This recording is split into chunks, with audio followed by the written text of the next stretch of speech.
Now, I want to discuss about those moments when we enjoy ourselves while we play a game. As you are fully aware, when you play a game, that's the time when you really enjoy yourself. Isn't that right? Okay. There are other moments when you enjoy yourself. When you go for a competition, or when you strive with your much effort to accomplish a task. And during the process, either you achieve or you may have found much problem, and you try to overcome that problem, and you get some kind of a happiness as a result of it. If you observe very closely, you discover that happiness comes only during moments when either you win or you are pushed down. When you push down, you feel sad, but at least you notice yourself being pushed down. When you win, at least you notice yourself winning. Whichever way is a result of an awareness of yourself being pushed down or winning that creates the so-called thrill and happiness of life. And when you hold a baby or you take care of someone who is your child, you also feel an intense happiness. The reason is because when you love that baby, you love yourself. And when you love yourself, you begin to be aware of yourself. And that is somehow the good feeling of happiness and life. In other words, if you are thinking that you are happy because you sit by the seaside and watch the scenery,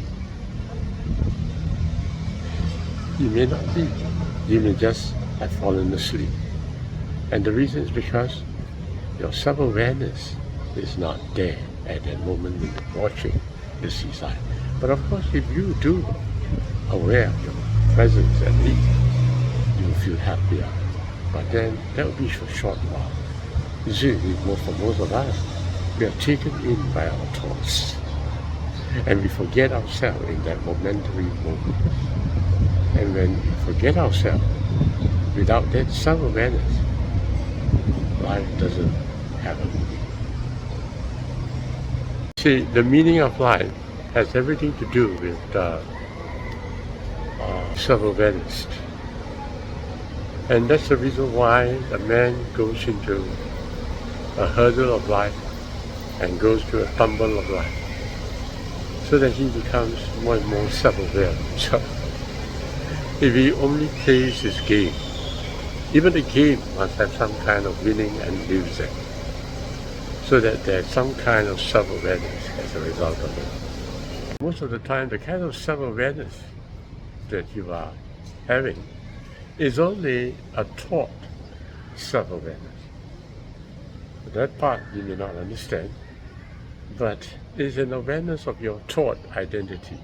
Let me explain it this way.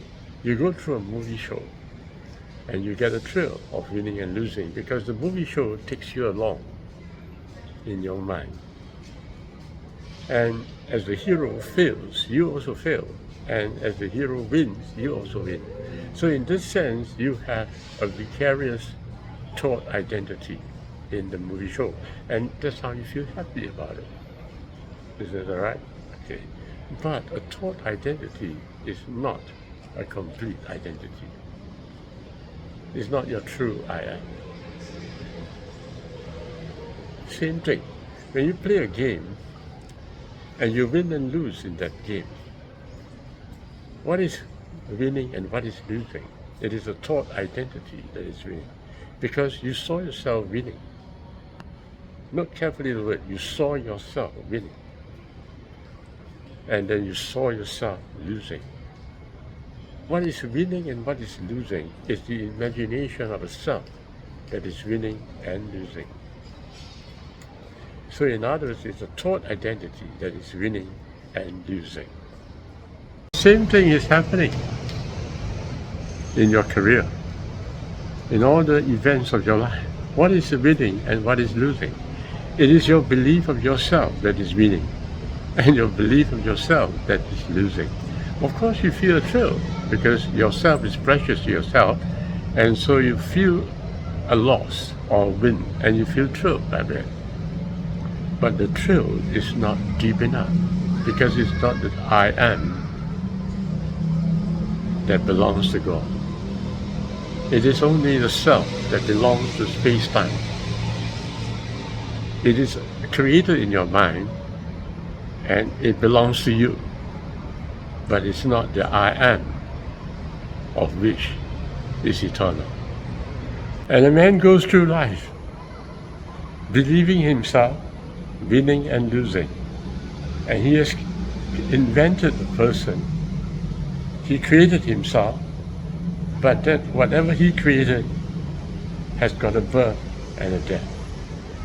Whatever he created is only a mind phenomenon and will not stand in time.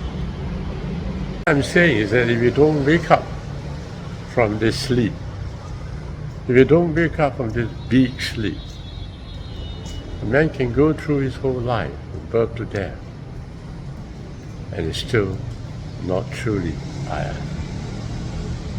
No, he does not get in touch with, you may say, God. That's right. He has not got in touch with the eternal soul. And it's a shame because he hasn't really lived. To close this video, I want to say and stress that your space-time identity, which you create for yourself, you're so familiar with it and you thought that that is yourself. But it is not the true I am.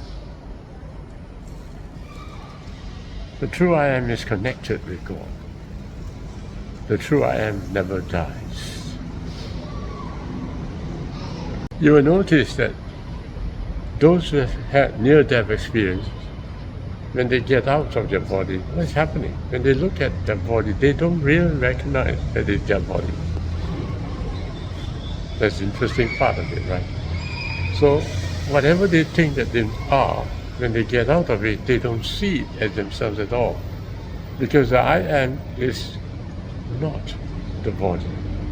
The I am is not the person he thought he identified himself with. Man should seek to discover the true I am. That's right. That's the whole purpose of your existence on this earth. You're given a space-time that fits you, but you're given that so that you can complete a journey, a very important journey to discover I am. But for many people, what they did was they have not even had a taste of the I am. And if they thought that they had a taste of I am, they identify it to the God out there instead of the God himself. I don't really understand what's happening. But that's why I'm here to tell you that you have to discover yourself, the true I am.